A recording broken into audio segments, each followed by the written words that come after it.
D Nayana, നിനക്കെന്നെ മനസ്സിലായോ? ആ മനസ്സിലായി. നീ എന്താ ഇവിടെ നിൽക്കുന്നേ? എൻ്റെ ഹസ്ബൻഡ് ഇപ്പോൾ വരും. നീ എന്താ ഇവിടെ? ആണോ? ഞാനും എൻ്റെ ഹസ്ബൻഡിനെ കാത്തു നിൽക്കുക. ഒരുപാട് നാളായി നിന്നെ കണ്ടിട്ട്. നിനക്ക് എന്ത് മാറ്റാ? എനിക്ക് കുറേ മാറ്റങ്ങളൊക്കെ വന്നിട്ടുണ്ട്. പക്ഷെ നിനക്കൊരു മാറ്റമില്ലല്ലോ, നീ പഴയതുപോലെ തന്നെ ഉണ്ട്. നിന്റെ ഹസ്ബൻഡ് എങ്ങനെയാ വരുന്നത്? കാരണമാണോ വരുന്നത്? അല്ല, ബൈക്കിലാ. ചേട്ടന് കുറച്ച് കൃഷിയുടെ പരിപാടിയൊക്കെ ഉണ്ട്. അതാണ് മൊത്തത്തിൽ ഇവിടെ ഒരു ചെളിയുടെ മണം. ചേട്ടന് കൃഷി ഭയങ്കര ഇഷ്ടമാണ്, അതുകൊണ്ടാ. ഇഷ്ടമല്ലെങ്കിലും ചെയ്തല്ലേ പറ്റൂ, ക്യാഷ് വേണ്ടേ ജീവിക്കാൻ. അല്ല, നയനയുടെ ഹസ്ബൻഡ് എന്ത് ചെയ്യുന്നു? ബാംഗ്ലൂരിലെ ഒരു കമ്പനിയിലെ മാനേജറായിരുന്നു. ഇപ്പം ഇങ്ങോട്ടേക്ക് ട്രാൻസ്ഫർ ആയി. ഒരാഴ്ച എങ്ങാണ്ടേ ആയിട്ടുള്ളൂ. ഇപ്പം കാറിൽ വരും എന്നെ കൊണ്ടുപോകാൻ. അപ്പം നിനക്ക് കാണാം. ആ, നമ്മുടെ കൂടെ പഠിച്ച ആരെങ്കിലും കാണാറുണ്ടോ? എന്തിനു കാണണം? കൂടെ പഠിച്ചതൊക്കെ എല്ലാം അയ്യോ പാവങ്ങളല്ലേ. അവരൊക്കെ ഇപ്പോഴും അങ്ങനെയൊക്കെ തന്നെ ആയിരിക്കും. എനിക്ക് അതുകൊണ്ട് ആരെയും കാണാൻ ഒരു താല്പര്യമില്ല.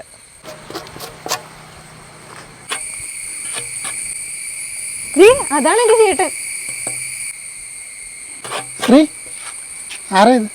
ചേട്ടൻ ഞങ്ങൾ ഒരുമിച്ച് കോളേജിൽ പഠിച്ചതാ.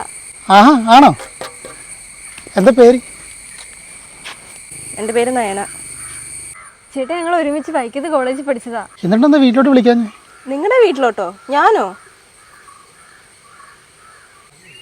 ചേട്ടനൊരു കാര്യം ചെയ്യ്, ഈ തൂമ്പ അവളുടെ കയ്യിലോട്ട് കൊടുക്ക്. എന്നിട്ട് രണ്ടുപേരും കൂടെ കൃഷിപ്പാട്ടും പാടിക്കൊണ്ടങ്ങ് പൊക്കോ. ഞാനില്ല. നിന്റെ ഫ്രണ്ടാള് കൊള്ളാലോ, ഭയങ്കര കോമഡി ആണല്ലോ. അയ്യോ, കോമഡി അല്ല, ഞാൻ സീരിയസ് ആയിട്ട് പറഞ്ഞാ. സത്യത്തിൽ കോമഡി ആയത് ഇവളാ. അതെന്താ? അത് ഞാൻ പറയണോ? എന്തായാലും പറയടോ. ഇവളെപ്പോഴും കോളേജിൽ വെച്ച് പറയാറുണ്ടായിരുന്നു, കല്യാണത്തിന് മുന്നേ ഒരു മോശം ജീവിതം, ഐ മീൻ ക്യാഷ് ഇല്ലാത്ത ജീവിതം ആണെന്നുണ്ടെങ്കിൽ കല്യാണത്തിന് ശേഷം നല്ല ജീവിതമായിരിക്കും, ഐ മീൻ ക്യാഷ് ഉള്ള ജീവിതം. പക്ഷേ ഇപ്പം ഇവളുടെ അവസ്ഥ കണ്ടോ? അന്ന് അങ്ങനെ പറഞ്ഞു, അതാ ഞാൻ കോമഡിയാന്ന് പറഞ്ഞത്. അതിനിപ്പോൾ എന്താ പ്രശ്നം? കൃഷി ഒരു നല്ല ജോലിയല്ലേ, നമ്മുടെ പരമ്പരാഗത ജോലിയല്ലേ കൃഷി. അത് ശരിയാ. ഇനി നിങ്ങൾക്ക് നിങ്ങളുടെ മക്കൾക്കും പരമ്പരാഗതമായി കിളച്ച് നടക്കാം. അപ്പോൾ ശ്രീ, നിന്റെ കൂട്ടുകാർ എന്തായാലും കൊള്ളാം, നല്ല കാശുള്ള കുട്ടിയാ.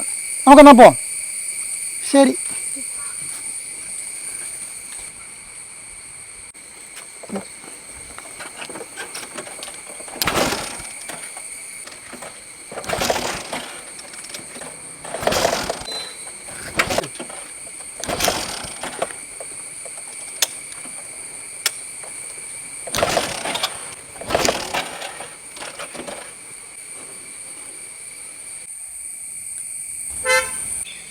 ദേ എൻ്റെ ഹസ്ബൻഡ് വന്നു.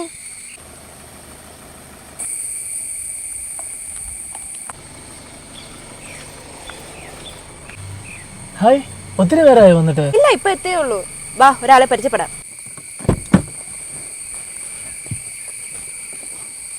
ആരാ?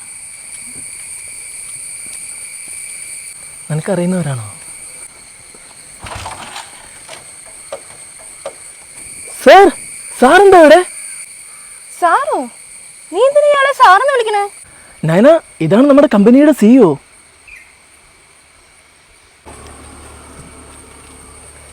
ഞങ്ങൾ നേരത്തെ പരിചയപ്പെട്ടായിരുന്നു. അതെ, എന്താ പോയ കാര്യം? അവിടെ എല്ലാ കാര്യങ്ങളും ഓക്കെയാണ് സാർ. നയന, ഞാൻ നിന്നോട് പറഞ്ഞിട്ടില്ലേ നമ്മുടെ കമ്പനി ഒരു അഗ്രികൾച്ചർ റിലേറ്റഡ് ആയിട്ടുള്ള കമ്പനിയാണെന്ന്. സാറിന് കൃഷിയൊക്കെ ഭയങ്കര ഇൻട്രസ്റ്റഡ് ആണ്. വിഷ്ണു ഇപ്പോൾ ഒരാഴ്ചയല്ലേ ഇങ്ങോട്ട് ജോയിൻ ചെയ്തിട്ട്? അതെ സാർ. അപ്പോൾ ഒരു കാര്യം ചെയ്യും, വിഷ്ണു ബൈക്ക് കൊണ്ടേ നമ്മുടെ കമ്പനി ഗസ്റ്റ് ഹൗസിൽ കൊണ്ട് വെച്ചേക്ക്. അടുത്ത് തന്നെ, അറിയില്ലേ? അറിയാം സാർ. ഒരു കാര്യം ചെയ്യും, ഞാൻ ആ കാറിൻ്റെ താക്കോലും ശ്രീ, നമുക്ക് എന്തായാലും കമ്പനി വണ്ടി പോവാം. കൂളിംഗ് ഗ്ലാസ്സൊക്കെ ഉള്ളല്ലോ. അല്ല, ഇതെന്താ? ഇത് കൈക്കോട്ട്. ഒരു കാര്യം ചെയ്യും, താൻ ഇതുണ്ടല്ലോ, ഇതും കൂടി ആ വണ്ടിയുടെ ഇരിക്കുന്നിടത്ത് തന്നെ വെച്ചേക്ക്. നയന, നീ ഇത് പിടിക്കേ. എടി, വണ്ടി സ്റ്റാർട്ട് ആവുന്നില്ല എന്ന് പറഞ്ഞ് നീ ചിലപ്പോൾ തള്ളി തരേണ്ടി വരുവേ.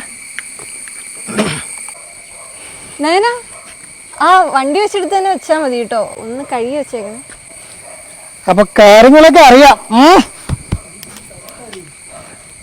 നയന, ഒന്ന് തള്ളി തള്ളി, നല്ലപോലെ തള്ളു. നീ ഇന്ന് പുട്ടല്ലേ തിന്നേ, ശരിക്കും തള്ളു.